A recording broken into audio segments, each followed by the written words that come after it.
बिस्मिल्लाहिर्रहमानिर्रहीम। प्यारे बच्चों, मैं हूं आबिद हुसैन भुट्टा और आप देख रहे हैं मेरा यूट्यूब और फेसबुक चैनल तलीमत रबिया 72।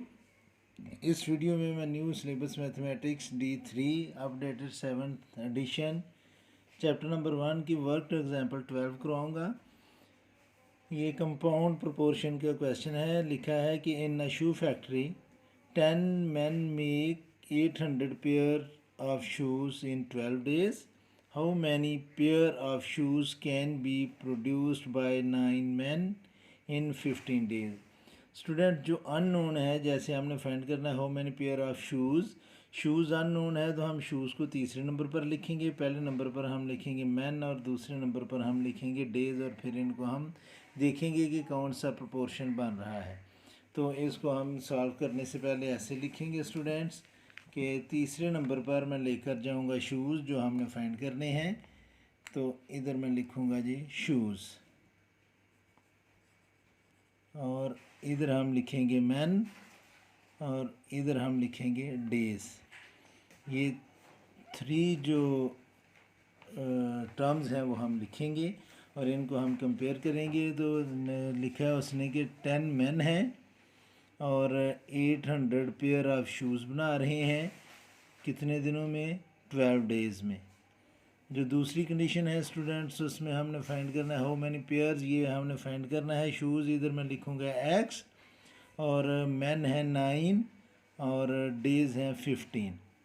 अब जो अननोन है उसके साथ हम इनको कंपेयर करेंगे। तो स्टूडेंट्स, पहले मैन को आप इग्नोर कर दें, यानी कि ये आप समझें कि मैन नहीं है, यानी कि ये चीज़ इधर नहीं है। तो 12 डेज़ में 800 शूज़ बन रहे हैं, तो 15 डेज़ में जो है वो स्टूडेंट्स ज़्यादा शूज़ बनेंगे, क्योंकि अगर नंबर ऑफ़ डेज़ बढ़ गए हैं तो जो प्रोडक्शन ऑफ शूज़ है वो भी बढ़ जाएगी। तो ये डायरेक्ट प्रोपोर्शन है।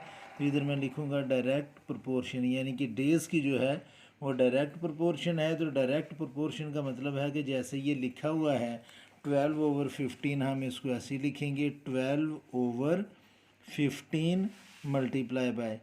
अब स्टूडेंट्स, इसको डेज़ को हम इग्नोर करेंगे। अगर 10 मैन 800 शूज़ बनाते हैं और मैन कम हो गए हैं, यानी कि 9 मैन हो गए हैं, तो शूज़ भी कम बनेंगे।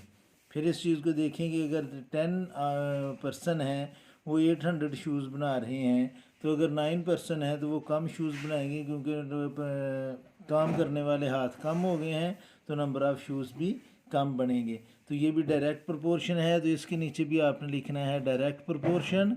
और डायरेक्ट प्रोपोर्शन का मतलब है कि जिस सीक्वेंस में ये नंबर लिखे हुए हैं उसी सीक्वेंस में आपने मैं इसको फ्रैक्शन को लिख लेना है, और आगे हमने लिखना है इक्वल, और 800 और x को भी इसी सीक्वेंस में, जिस सीक्वेंस में लिखा हुआ है, हम इसको लिख लेंगे।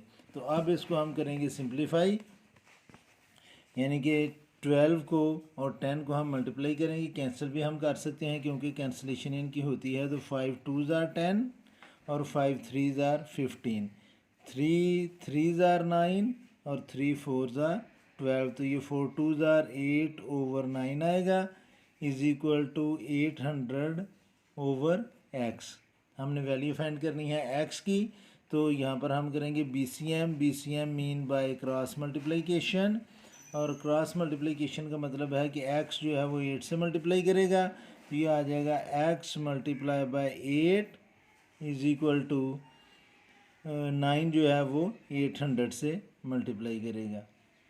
तो 8 इधर मल्टीप्लाई कर रहा है, राइट साइड पर जाकर ये करेगा डिवाइड। तो x की वैल्यू होगी 9 मल्टीप्लाई बाय 800/8। तो 8 1s are 8 और 800s are 800, और 100 को जब हम 9 से मल्टीप्लाई करेंगे तो इसका आंसर आ जाएगा 900। क्वेश्चन दोबारा समझें इसको कि 12 डेज़ में 10 पर्सन काम करते हैं और 800 शूज़ बनाते हैं। अगर डेज़ यानी कि 15 हों, काम करने वाला एक आदमी बीमार हो जाए, तो वो कितने शूज़ बनाएगा? जब देखें डेज़ बढ़ गए हैं, इस चीज़ को आपने इग्नोर करना है। ज़्यादा दिनों में ज़्यादा काम होगा तो ज़्यादा शूज़ बनेंगे, तो ये डायरेक्ट प्रोपोर्शन है। अब डेज़ को आप इग्नोर करें। 10 आदमी 800 शूज़ बना रहे हैं, तो 9 आदमी कम शूज़ बनाएंगे, ये नंबर भी कम हो गया तो ये भी कम होगा। तो अगर दोनों क्वांटिटीज़ कम होंगी तो वो भी डायरेक्ट प्रोपोर्शन होगा। यहाँ पर अगर नंबर ऑफ़ डेज़ बढ़ रहे हैं तो नंबर ऑफ़ शूज़ भी बढ़ रहे हैं, अगर दोनों क्वांटिटीज़ बढ़ें तो वो भी डायरेक्ट प्रोपोर्शन है। इन्वर्स उस वक्त होता है जब एक क्वांटिटी कम हो और दूसरी बढ़े, या एक बढ़े और दूसरी कम हो, तो ये दोनों डायरेक्ट प्रोपोर्शन थे। तो जो डायरेक्ट प्रोपोर्शन होते हैं उनको हम एज इट इज़ जिस सीक्वेंस में वो लिखे होते हैं उसी सीक्वेंस में लिखकर हम उसको सॉल्व कर लेते हैं।